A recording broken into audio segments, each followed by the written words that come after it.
Welcome back to Beena's edu world. आज हम solve करेंगे क्लास 6 फिजिक्स के क्वेश्चन आंसर्स।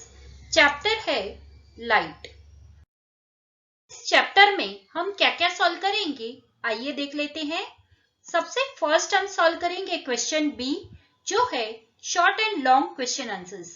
उसके बाद हम क्वेश्चन ए सॉल्व करेंगे जिसमें फर्स्ट क्वेश्चन है ट्रू और फॉल्स, सेकेंड क्वेश्चन है fill in the blanks, third question है match the columns and fourth question है टिक द करेक्ट आंसर। तो आइए स्टार्ट करते हैं। क्वेश्चन बी है short and long question answers जिसमें फर्स्ट क्वेश्चन है what is light, define it. Friends, light एक ऊर्जा का फॉर्म है। यह एक एक्सटर्नल फिजिकल कॉज है जो हमारी आईज को अफेक्ट करता है और हमें देखने का अनुभव कराता है। नेक्स्ट क्वेश्चन है how does light make an object visible. Light खुद दिखाई नहीं देती लेकिन वह उन चीजों को विजिबल बनाती है जो हमारे आसपास है। ऐसा कैसे होता है, चलिए इसे हम आसान भाषा में समझते हैं। जब लाइट किसी ऑब्जेक्ट या वस्तु पर गिरती है तो वह उसे टकराकर वापस लौटती है और आंखों तक पहुंचती है। इस तरह से लाइट ऑब्जेक्ट को विजिबल बनाती है। नेक्स्ट क्वेश्चन है name two natural sources of light. Sun, जुगनू, फायरफ्लाई ये सब नेचुरल सोर्सेस ऑफ लाइट है। क्वेश्चन 4 है list two artificial sources of light. Friends, electric bulb, torch, oil lamp, fluorescent tube, candle ये सब आर्टिफिशियल सोर्सेस ऑफ लाइट है।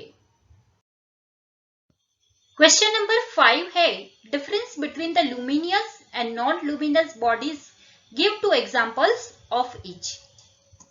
तो friends, luminous body वो होती है जिसकी खुद की एक लाइट होती है और नॉन जैसे कि sun, star, bulb, candle, oil lamp, torch, lantern ये सब लुमिनियस ऑब्जेक्ट है। जबकि नॉन लुमिनियस ऑब्जेक्ट वो ऑब्जेक्ट होते हैं जिसकी खुद की कोई लाइट नहीं होती है। For example moon, chair, table etcetera. और जब भी इन चीजों पर लाइट गिरती है तभी वो हमें विजिबल होती है। क्वेश्चन नंबर 6 है is the moon a luminous object. तो इसका आंसर है moon is not a luminous body. It is not a luminous body because it has a no light of its own.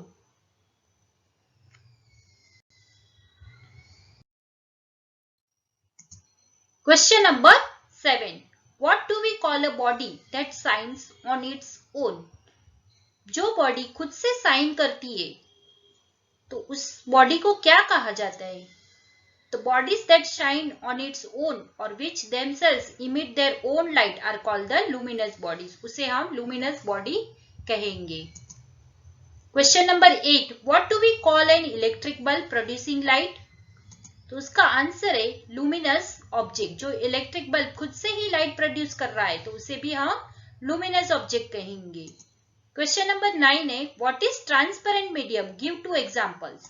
तो उसका answer है जो medium light को allow करता है पास होने के लिए इजीली उसे ट्रांसपेरेंट मीडियम कहा जाता है। जैसे कि ग्लास है, एयर है, वाटर है एक्सेट्रा। मतलब कि जिस मीडियम में से आसानी से लाइट पास हो जाती है उसे ट्रांसपेरेंट मीडियम कहा जाता है। फ्रेंड्स, नेक्स्ट क्वेश्चन है explain the difference between A transparent, A translucent and and opaque medium, give two examples of each। तो इसका आंसर है फर्स्ट आता है ट्रांसपेरेंट ऑब्जेक्ट। ट्रांसपेरेंट ऑब्जेक्ट वो ऑब्जेक्ट होता है जिसमें से इजीली लाइट पास हो जाती है।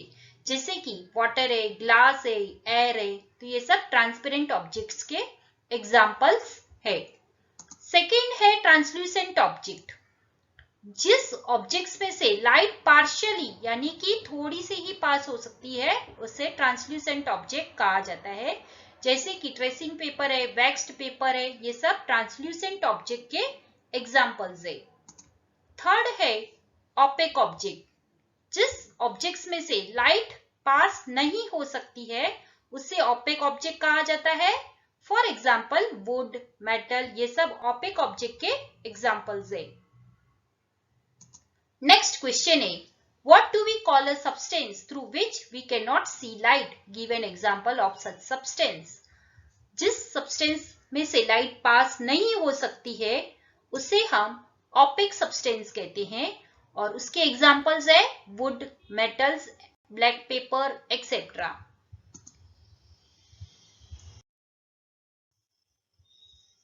नेक्स्ट क्वेश्चन है, what do we call a substance through which light passes? Give an example of such a substance.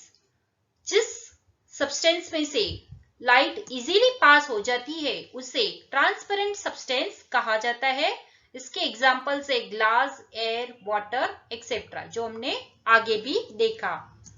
Next question है, can a transparent medium form an image? Explain your answer. Friends, नहीं, एक transparent medium image नहीं बना सकता है क्योंकि जब light किसी ट्रांसपेरेंट मीडियम से गुजरती है या पास होती है तो वह पूरी तरह से उस मीडियम के आर पार निकल जाती है और इमेज बनाने के लिए यह आवश्यक है कि लाइट रेस किसी सरफेस से टकराकर रिफ्लेक्ट हो। रिफ्लेक्शन के बिना इमेज बनना संभव नहीं है और यही कारण है कि ट्रांसपेरेंट मीडियम में इमेज नहीं बन सकती। नेक्स्ट क्वेश्चन है 14, how can you obtain a point source of light? तो फ्रेंड्स, जैसे कि आप इस पिक्चर में देख सकते हो कि अगर हमें पॉइंट सोर्स ऑफ लाइट बनाना है तो उसके लिए हमें किसी लुमिनस बॉडी के सामने एक पतली छेद वाली स्क्रीन को रखना है। इस तरह से ये जो स्क्रीन है और यहाँ पे एक छोटा सा हॉल है तो उसको हमें इस कैंडल के सामने रख देना है, या तो एक बॉक्स के अंदर हमें लुमिनेटेड वस्तु रखनी है और बॉक्स की एक तरफ हमें एक फाइन हॉल कर देना है। तो इस तरह से हमें पॉइंट सोर्स ऑफ लाइट मिलेगा। Question number 15, define the terms a ray of light and a beam of light. तो फ्रेंड्स, जिस तरह से आप इस इमेज में देख सकते हो उस तरह से light always travel in one direction. Light हमेशा एक ही डायरेक्शन में ट्रैवल करती है और वो भी स्ट्रेट लाइन में, और उसे ही रे ऑफ लाइट कहा जाता है। और दूसरी टर्म है बीम ऑफ लाइट। तो जैसे कि आप इस पिक्चर में देख सकते हो कि एक ही सोर्स से बहुत सारी लाइट रेस निकल रही है, उसे ही बीम ऑफ लाइट कहा जाता है। तो इसलिए इसका डेफिनेशन होगा, a group of light rays given out from a source is called a beam of light. Next question is 16. What do you mean by rectilinear propagation of light? Rectilinear propagation of light क्या है? तो friends, light हमेशा straight line में एक ही direction में travel करती है और उसे ही रेक्टिलिनियर प्रोपेगेशन ऑफ लाइट कहा जाता है। क्वेश्चन नंबर 17 है, describe an experiment to show that light travels in a straight line path. यह एक्सपेरिमेंट यह दिखाने के लिए है कि लाइट स्ट्रेट लाइन में ही ट्रैवल करती है। इस एक्सपेरिमेंट को करने के लिए आपको चाहिए 3 कार्डबोर्ड A, B और C और प्रत्येक कार्डबोर्ड 25 सेंटीमीटर का होना चाहिए। एक पिन या सुई चाहिए छेद करने के लिए, धागा चाहिए और एक जलती हुई कैंडल चाहिए। अब आपको क्या करना है, तो आपको सबसे पहले तीनों कार्डबोर्ड में एक समान ऊंचाई पर एक छोटा छेद बना लेना है। कार्डबोर्ड को धागे की मदद से खड़ा लटकाएं ताकि वो स्ट्रेट लाइन में ही हो। यह सुनिश्चित करें कि तीनों छेद एक ही लाइन में हो। अब धागे को छेदों के माध्यम से डालकर बांध लेना है ताकि सब छेद यानी कि होल्स एक ही स्ट्रेट लाइन में हो। अब धागे को हमें निकाल देना है। एक जलती हुई कैंडल को कार्डबोर्ड A के पास हमें रखना है और कार्डबोर्ड C की दूसरी ओर से हमें उसे झांक कर देखना है। आप कैंडल फ्लेम को स्पष्ट रूप से देख सकते हो। अब कार्डबोर्ड B को थोड़ा सा हिला देना है ताकि छेद अब स्ट्रेट लाइन में ना हो, सब आड़े टेढ़े हो जाए। फिर से कार्डबोर्ड सी के दूसरी ओर से हमें झांक कर देखना है। अब आप क्या देखेंगे कि कैंडल फ्लेम को आप नहीं देख पा रहे हो। इसका मतलब यह है कि जब तीनों छेद एक सीधी लाइन में होते हैं तो कैंडल दिखाई देती है, लेकिन जब छेद सीधी लाइन में नहीं होते हैं तो कैंडल दिखाई नहीं देती है। इस एक्सपेरिमेंट से यह पता चलता है कि लाइट स्ट्रेट लाइन में ही ट्रैवल करती है, जिसे रेक्टिलिनियर प्रोपेगेशन ऑफ लाइट कहा जाता है। फ्रेंड्स, इस क्वेश्चन में हमें दो पिक्चर दिए गए हैं, ए और बी, और फिर पूछा गया है in which of the following two arrangements A and B shown in the diagram you can see the light of the bulb, explain your answer. तो फ्रेंड्स, इसका आंसर है कि हम लाइट बल्ब को अरेंजमेंट ए में से देख सकते हैं, क्योंकि इसका जो रॉड है वो स्ट्रेट है और लाइट हमेशा स्ट्रेट लाइन में ही ट्रैवल करती है, और यही कारण है कि हम अरेंजमेंट ए में से लाइट बल्ब को आसानी से देख सकते हैं। Question number 19, name a simple application of the rectilinear propagation of light. तो friends, pin hole camera, formation of shadow और एक्लिप्सिस, ये सब रेक्टिलिनियर प्रोपेगेशन ऑफ लाइट के एप्लीकेशन है। नेक्स्ट क्वेश्चन है, what is pin hole camera? Draw a neat and label diagram to show the formation of image of a lighted candle by it. तो friends, rectilinear propagation of light का simple application यानी pin hole camera, और आपको इसका NEET label diagram इस तरह से draw करना है, जिसमें आपको यहाँ पर ये लाइटेड कैंडल ऐसे लेबल करना है, ये पिन होल है ये बताना है, और यहाँ पर ये जो इमेज जो मिल रही है वो इन्वर्टेड है, वो हमें ऐसे इन्वर्टेड इमेज दिखानी है। यहाँ पे जो रेज पास हो रहे हैं, ए से पास होके ये A1 हो जाता है और बी से पास होके ये B1 पे आता है। तो इस तरह से आपको रेज ड्रॉ करके भी दिखाने हैं। नेक्स्ट क्वेश्चन है, explain the formation of image of luminous object in a pin hole camera with the aid of a neat diagram. Friends, जब जलती हुई कैंडल को पिन होल कैमरे के सामने रखा जाता है तो उस कैंडल की एक इन्वर्टेड इमेज यानी कि उल्टी छवि कैमरे के अंदर की स्क्रीन पर बनती है, क्योंकि लाइट हमेशा स्ट्रेट लाइन में ट्रैवल करती है। कैंडल की अलग अलग बिंदुओं जैसे कि ऊपर का ए बिंदु और नीचे का बी बिंदु से निकलने वाली लाइट रेस पिन होल से होकर गुजरती है। कैंडल के ऊपरी सिरे ए से निकलने वाली लाइट रेस पिन होल से गुजरकर स्क्रीन के निचले हिस्से A1 पर पहुंचती है। वैसे ही कैंडल के निचले सिरे बी से निकलने वाली लाइट रेस पिन होल से गुजरकर स्क्रीन के ऊपर के हिस्से B1 पर पहुंचती है, और A और B के ये जो A और B है उसके बीच के बिंदुओं से भी निकलने वाली लाइट रेस भी पिन होल से गुजरकर और स्क्रीन पर उनके एक सटीक स्थान पर इमेज बनाती है। इस प्रोसेस के कारण जो इमेज स्क्रीन पर बनती है वह रियल, इन्वर्टेड और स्मॉल होती है। अगर पिन होल का आकार बहुत छोटा होगा तो इमेज अधिक शार्प होगी। Question number 22. State two factors which affect the size of image formed in pinhole camera. Pinhole कैमरे में बनने वाली इमेज की साइज को अफेक्ट करने वाले दो फैक्टर्स बताओ। तो friends, factors affecting the size of image और the size of image depends on the following two factors.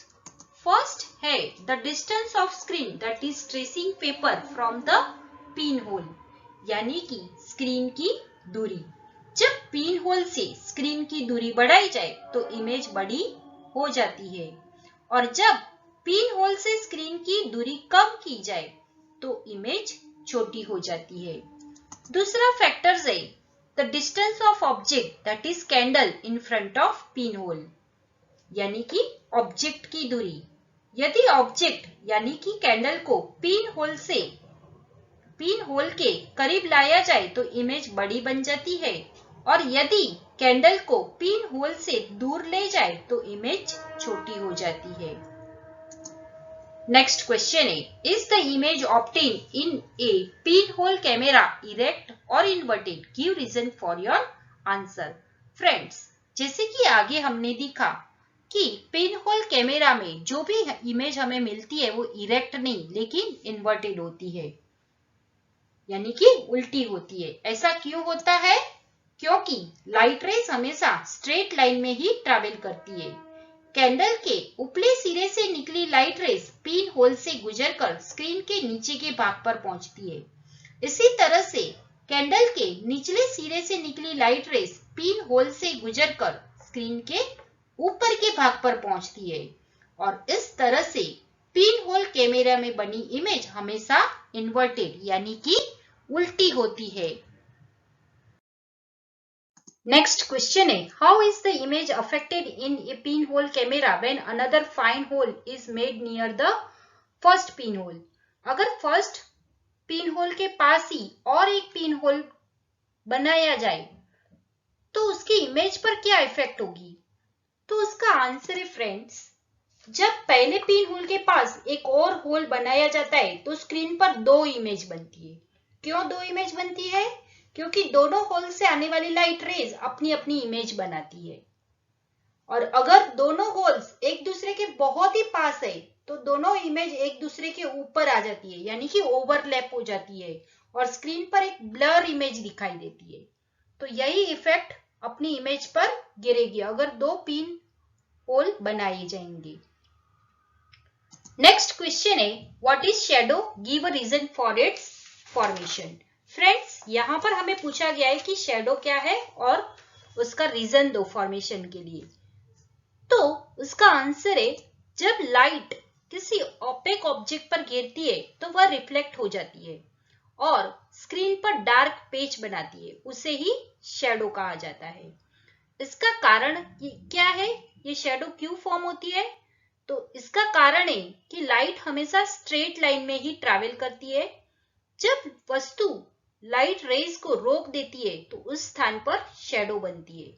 यदि ऑब्जेक्ट और स्क्रीन की दूरी कम है तो शैडो छोटा और डार्क होता है, जिसे अम्ब्रा कहते हैं, और यदि ऑब्जेक्ट और स्क्रीन की दूरी ज्यादा है तो शैडो बड़ी और डीम होती है, जिसे पेनुम्ब्रा कहते हैं।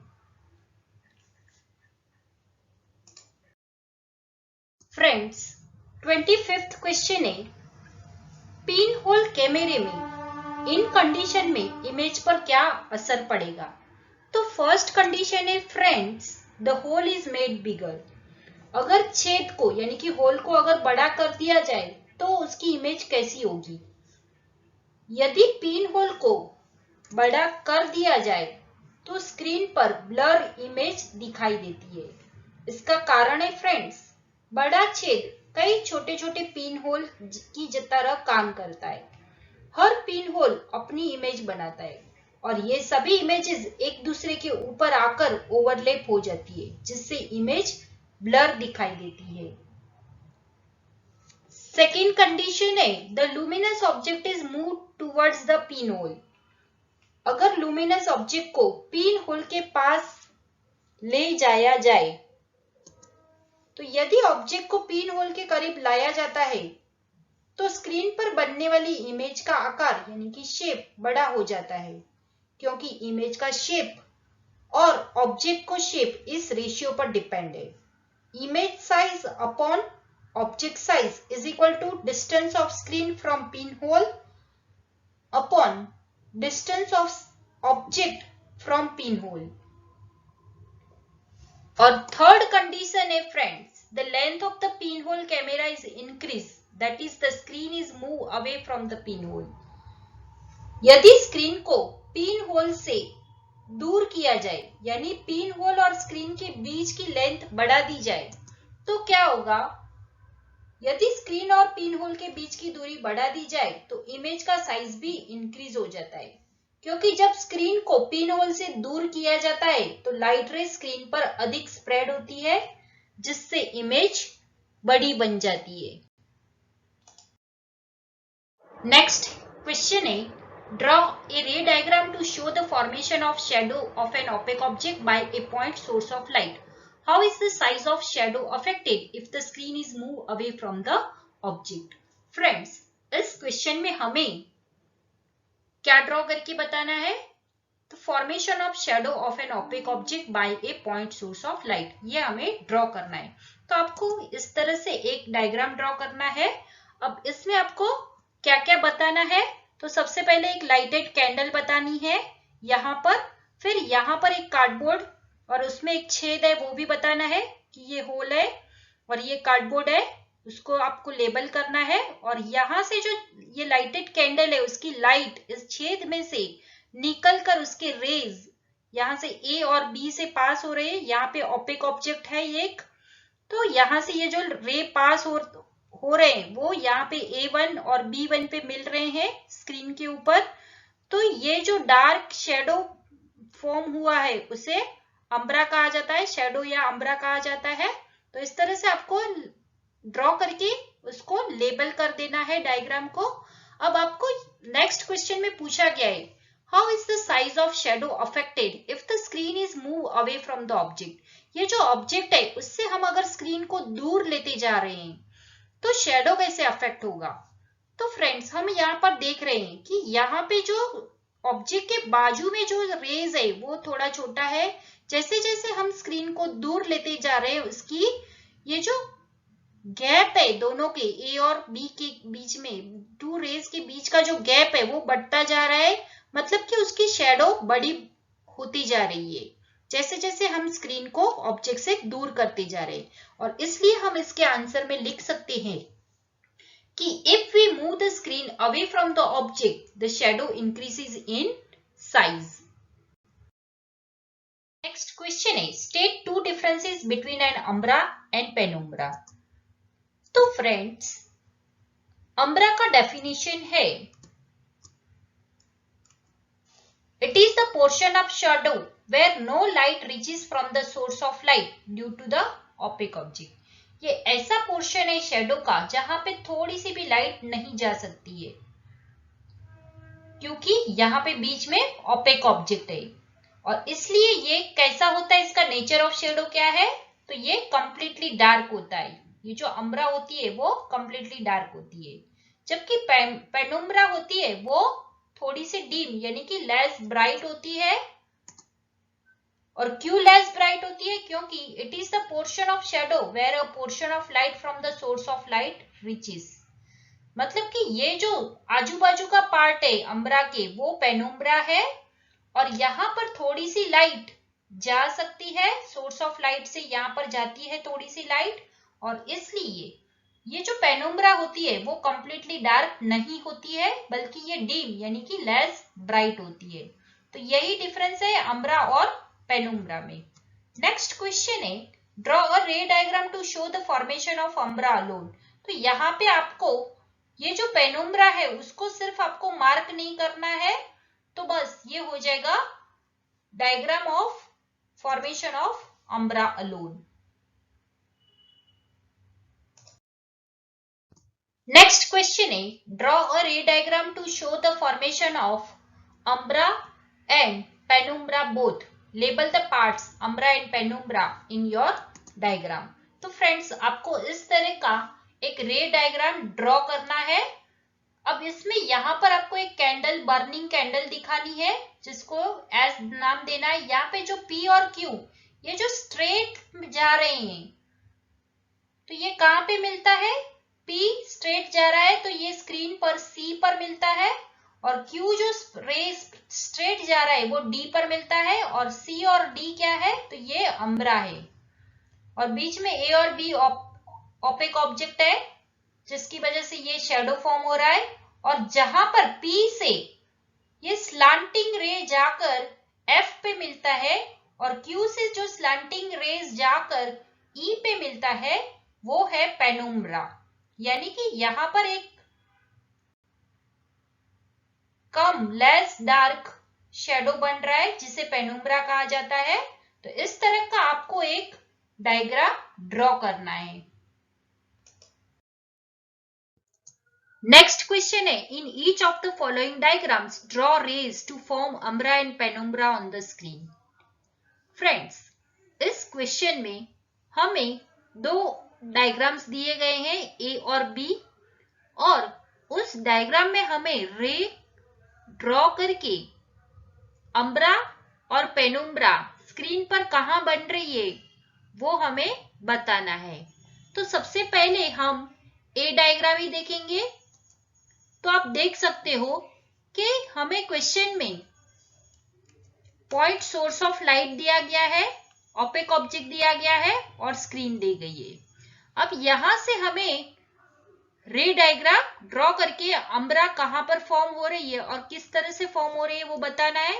तो आपको इस तरह का एक डायग्राम ड्रॉ करने का आएगा। आपको इस तरह से एक रे डायग्राम, रे पास हो रहा है वो आपको दिखाना है, मतलब कि जो पॉइंट सोर्स ऑफ लाइट है ऊपर से जा रहा है ये रे, और यहाँ पे जो ऑब्जेक्ट है उसके भी ऊपर से जा रहा है, और यहाँ पे A1 पे ये स्क्रीन पर आ रहा है।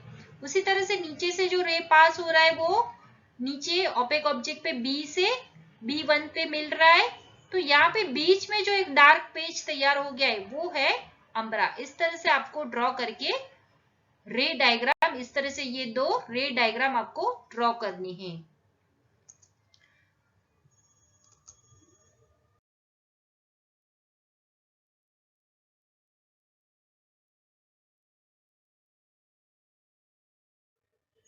अब नेक्स्ट क्वेश्चन में हमें दिया है बी।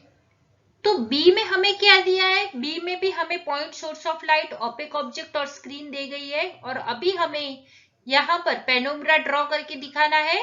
तो आपको क्या करना है, यहाँ पे जो पॉइंट सोर्स ऑफ लाइट है वहां से एक स्लांटिंग रे पास करना है, यानी ऊपर से ये जो रे जाएगा वो ऑब्जेक्ट पे नीचे से जाएगा, और यहाँ पे नीचे F पे मिल रहा है स्क्रीन पे, और यहाँ पे ऑब्जेक्ट का जो नीचे से जो रे स्टार्ट हो रहा है वो यहाँ पे ऑब्जेक्ट के ऊपर A पे और फिर स्क्रीन पे E पर मिल रहा है। तो इस तरह से आपको दो रेज ड्रॉ करने हैं, और यहाँ पे जो इस रे के बीच में जो ये लाइट कलर का पैच है वो है पेनुम्ब्रा। तो इस तरह से आपको दो डायग्राम में रेज ड्रॉ करके अम्ब्रा और पेनुम्ब्रा बतानी है। नेक्स्ट क्वेश्चन है, किन कंडीशन में केवल पेनुम्ब्रा ही स्क्रीन पर बनती है। तो फ्रेंड्स, इसका आंसर है, यदि लाइट सोर्स का आकार ओपेक ऑब्जेक्ट के आकार से बड़ा हो तो स्मॉल अम्ब्रा बनती है, और दूसरी कंडीशन है, जब स्क्रीन को ऑब्जेक्ट से दूर लिया जाता है तो अम्ब्रा गायब हो जाती है और केवल पेनुम्ब्रा ही बचती है। तो ये दो ऐसी कंडीशन है जिसमें अम्ब्रा नहीं दिखती है और सिर्फ पेनुम्ब्रा ही ऑब्टेन होती है स्क्रीन पर। नेक्स्ट क्वेश्चन है, हम आसमान में उड़ते पक्षियों की शैडो पृथ्वी यानी कि अर्थ पर क्यों नहीं देख पाते। तो इसका आंसर है फ्रेंड्स, क्योंकि पक्षी जो होता है, बर्ड जो होता है, उसका आकार छोटा होता है, जिससे उसकी शैडो का डार्क पार्ट यानी कि अम्ब्रा नहीं बनता है, और पक्षी की शैडो का लाइट पार्ट यानी कि पेनुम्ब्रा बहुत बड़ा और फेंट होता है, क्योंकि स्क्रीन यानी कि अर्थ और ऑब्जेक्ट यानी कि बर्ड से स्क्रीन ऑब्जेक्ट से बहुत दूर है, इसलिए हमें पक्षी की शैडो नहीं दिखाई देती। नेक्स्ट क्वेश्चन है, why are shadows at noon shorter than in the morning और इन द इवनिंग। तो फ्रेंड्स, इसका आंसर है, दोपहर में सन सीधा हमारे सिर के ऊपर होता है, इस समय सनरेज स्ट्रेट होती है जिसके कारण शैडो छोटी बनती है, जबकि सुबह शाम में सन इंक्लाइंड यानी कि तिरछा होता है, जिससे सनरेज भी तिरछी गिरती है, और इसी कारण से उसकी शैडो भी बड़ी बनती है। तो यही कारण है फ्रेंड्स कि जो दोपहर में जो शेडो होता है वो शॉर्टर रहता है, जबकि मॉर्निंग और इवनिंग में शेडो लॉन्ग रहता है। नेक्स्ट क्वेश्चन है what is an eclipse? Name the two types of eclipses. तो फ्रेंड्स, एक्लिप्स एक नेचर में शेडो फॉर्मेशन का एग्जाम्पल है। एक्लिप्स दो तरह के होते हैं, एक तो है लूनार एक्लिप्स जिसे एक्लिप्स ऑफ मून भी कहा जाता है, और दूसरा है सोलर एक्लिप्स जिसे एक्लिप्स ऑफ सन कहा जाता है। लूनार एक्लिप्स तब बनता है जब अर्थ सन और मून के बीच आ जाती है और अर्थ का शेडो मून पर पड़ता है। सोलर एक्लिप्स तब बनता है जब मून अर्थ और सन के बीच में आ जाता है और मून की शेडो अर्थ पर पड़ती है।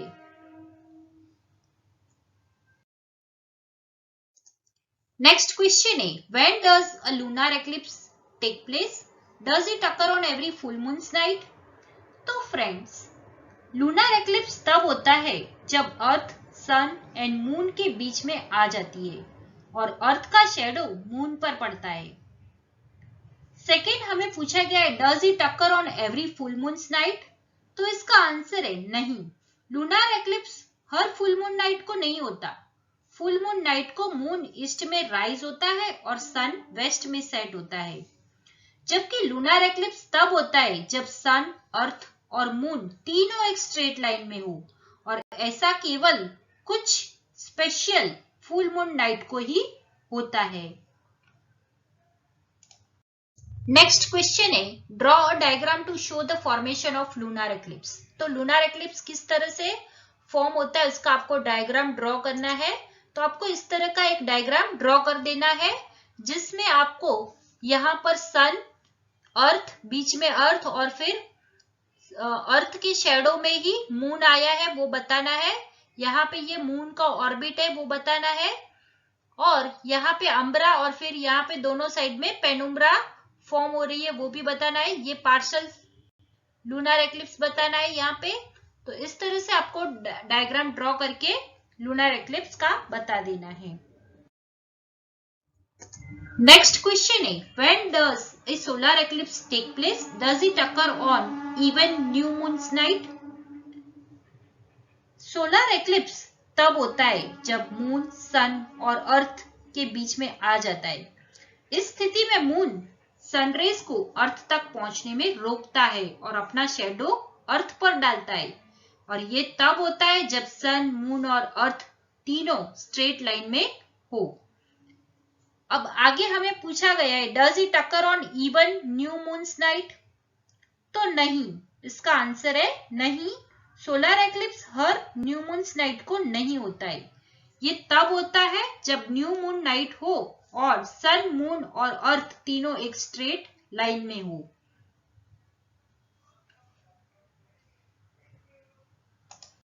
नेक्स्ट क्वेश्चन है draw a diagram to show the formation of solar eclipse. तो आपको इस तरह का एक डायग्राम ड्रॉ करना है जिसमें सन, फिर बीच में मून और अर्थ दिखाना है। यहाँ पे अम्ब्रा फॉर्म हो रही है और यहाँ पे पेनुम्ब्रा फॉर्म हो रही है वो दिखाना है। ये पार्शियल सोलर एक्लिप्स है, ये अर्थ है, ये टोटल यहाँ पे टोटल सोलर एक्लिप्स है ये बताना है, और ये सन, मून और अर्थ आपको तीनों स्ट्रेट लाइन में बता देना है। और इसके साथ साथ एक और भी है, वो है formation of annular solar eclipse. तो जिसमें यहाँ पे सिर्फ एक थोड़ा सा पार्ट ही अर्थ पे गिर रहा है, मून का शेडो थोड़ा सा ही, तो वो आपको बताना है इसमें। तो ये दो डायग्राम आपको ड्रॉ करके बताने हैं। What is annular solar eclipse? Draw a label diagram to show its formation. तो फ्रेंड्स, आपको इस तरह का एक डायग्राम ड्रॉ करना है जिसमें आपको सन, मून और अर्थ तीनों एक स्ट्रेट लाइन में है वो बताना है। और यहां से देखो, यहाँ पे मून से जो मून की अम्ब्रा है वो सिर्फ उसकी एक टिप ही अर्थ पर गिर रही है। तो हम लिख सकते हैं कि एन्युलर सोलर एक्लिप्स तब होता है जब मून की शेडो का केवल टिप ऑफ अम्ब्रा अर्थ पर पड़ती है,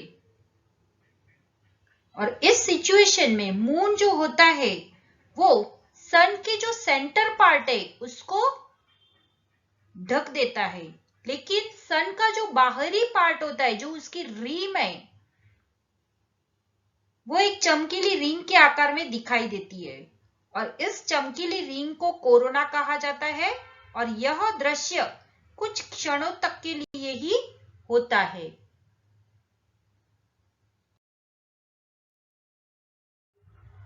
फ्रेंड्स, नेक्स्ट क्वेश्चन है ए, जिसमें हम शॉर्ट क्वेश्चन आंसर सॉल्व करेंगे। इसमें फर्स्ट क्वेश्चन है राइट ट्रू और false for each statement. A है the moon is natural source of light, तो इसका आंसर फॉल्स है क्योंकि मून नहीं, sun is a natural source of light है। क्वेश्चन बी है the moon is self luminous, the answer is false, sun is self luminous. C. We can see an object through an opaque medium. तो इसका answer false है, OPEC medium से हम किसी भी object को देख नहीं सकते हैं। D. Light passes through glass. तो इसका आंसर है ट्रू, ग्लास ट्रांसपेरेंट है इसलिए इसमें से लाइट पास हो जाती है। E. Light travels in a straight line path. Answer है true. F. Image formed in pinhole camera is real. तो आंसर है ट्रू। नेक्स्ट क्वेश्चन है G. The image in a pinhole camera gets blurred if the hole is made bigger. तो इसका answer है true, अगर whole को बड़ा कर दिया जाए तो इसकी इमेज ब्लर हो जाती है। H. A shadow is formed because light travels in a straight line path. Answer is true. I. Solar eclipse occurs when the sun comes in between the earth and the moon. Answer is false. J. If the shadow of the earth falls on the moon, the eclipse is called the lunar eclipse. Answer is true. Next question is fill in the blanks. A. Light gives us the sensation of, इसका answer है vision. B. The sun is a dash source of light. Answer है natural source of light. C. A medium through which light cannot pass is called dash. जिसमें से light pass नहीं हो सकती है उसे ओपेक मीडियम कहा जाता है। D. A medium which allows light to pass through it easily is called dash. उसे ट्रांसपेरेंट मीडियम कहा जाता है। E.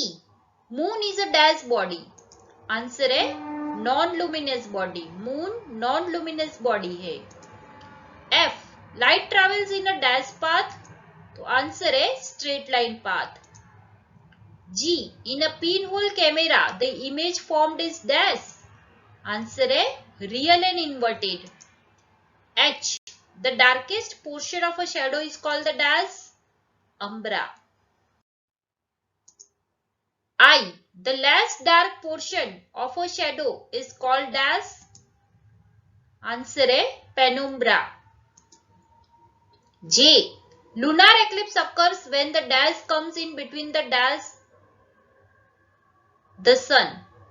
Lunar eclipse occurs when the earth comes in between the moon and the sun.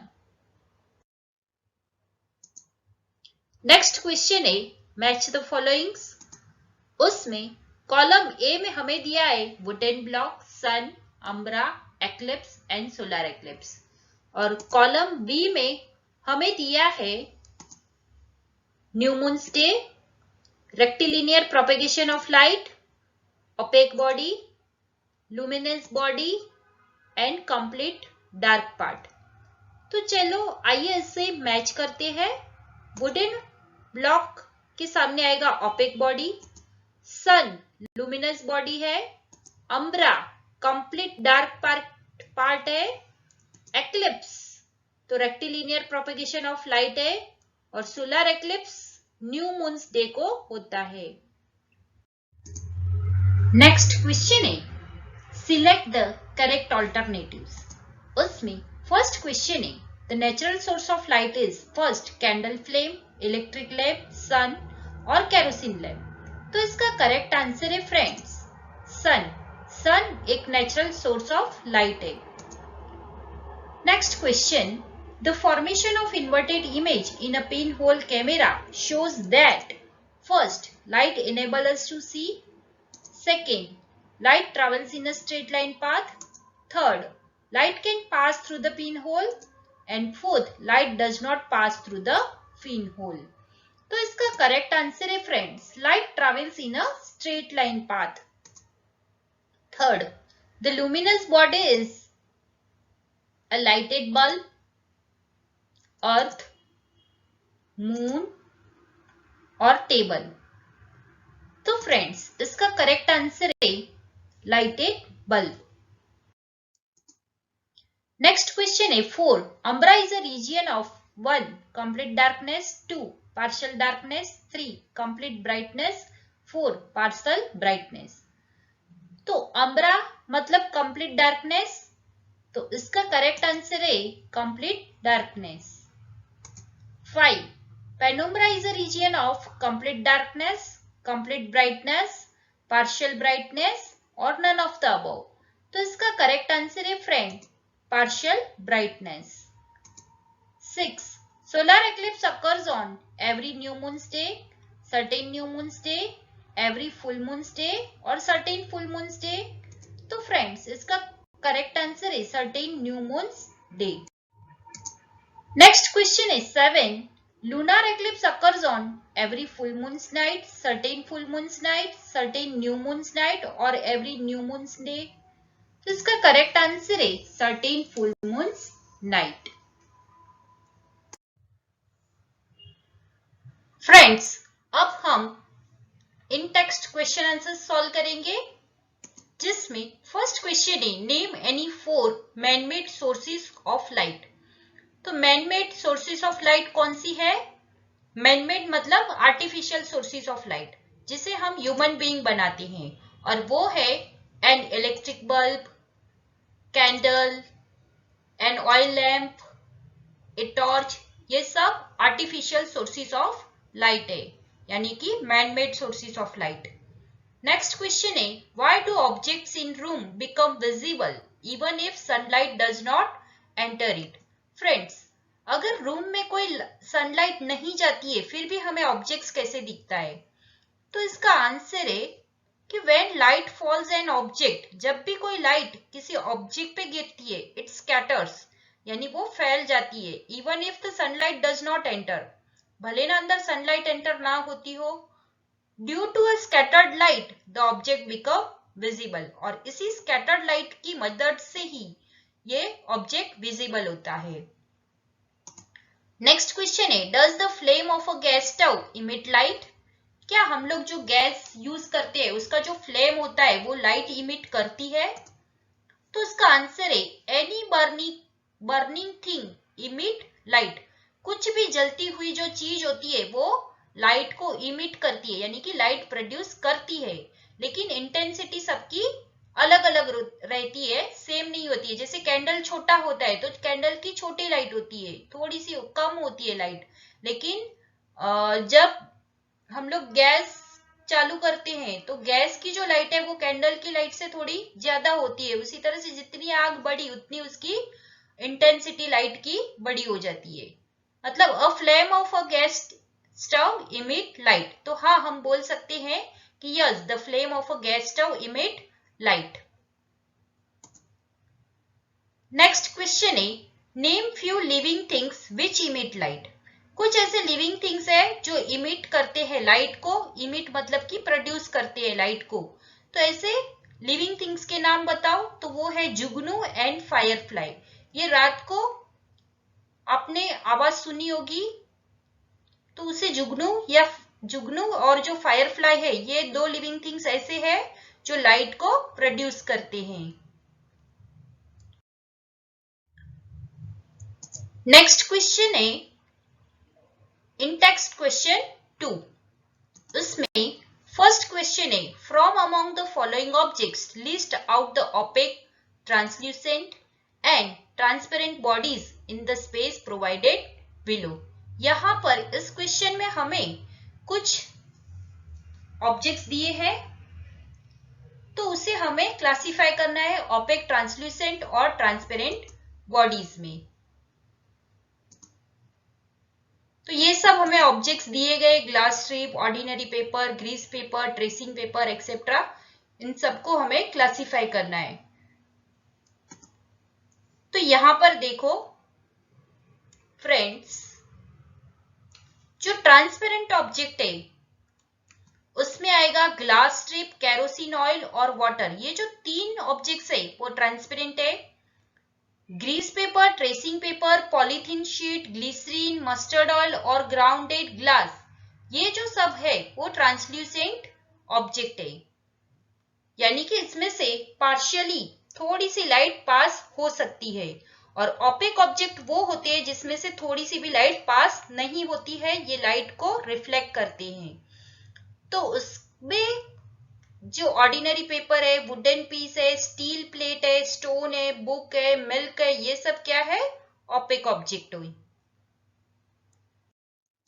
In text question number 3, उसमें first question है write the names of some transparent objects. कुछ ऐसे transparent objects के नाम बताओ। तो इसका आंसर है ग्लास, वाटर, एयर, ये सब ट्रांसपेरेंट ऑब्जेक्ट्स है। नेक्स्ट क्वेश्चन है what happens in solar eclipse. Solar eclipse में क्या होता है? तो सोलर एक्लिप्स कब होता है? जब मून सन और अर्थ के बीच में आ जाती है। And cast it shadows on the earth, और मून अपना जो शेडो है वो अर्थ पे डालता है। और इस केस में क्या होता है कि moon being smaller in size cast it shadow only on a limited region on the earth. Moon छोटा है इसलिए उसका जो शेडो होता है वो एक लिमिटेड रीजन, एक पर्टिकुलर रीजन पर ही उसका शेडो पड़ता है। तो ये होता है सोलर एक्लिप्स में। Question number 3, what do you understand by a candle power. Candle power क्या है? फ्रेंड्स, कैंडल पावर वो होता है जिसमें लाइट की ब्राइटनेस और कैंडल की ब्राइटनेस को मेजर करके उसकी कंपैरिजन की जाती है। And the unit of candle power is use, और उसके लिए कैंडल पावर का यूनिट यूज किया जाता है। तो यही होता है candle power. Question number 4, write the names of some cold light emitting objects. कुछ ऑब्जेक्ट्स ऐसे होते हैं जो गर्म हॉट लाइट नहीं लेकिन कोल्ड लाइट इमिट करते, इमिट मतलब प्रोड्यूस करते। तो ऐसे ऑब्जेक्ट्स कौन से हैं? तो उसका आंसर है जुगनू और फायरफ्लाई। ऐसे ऑब्जेक्ट्स है जो कोल्ड लाइट निकालते हैं यानी इमिट करते हैं।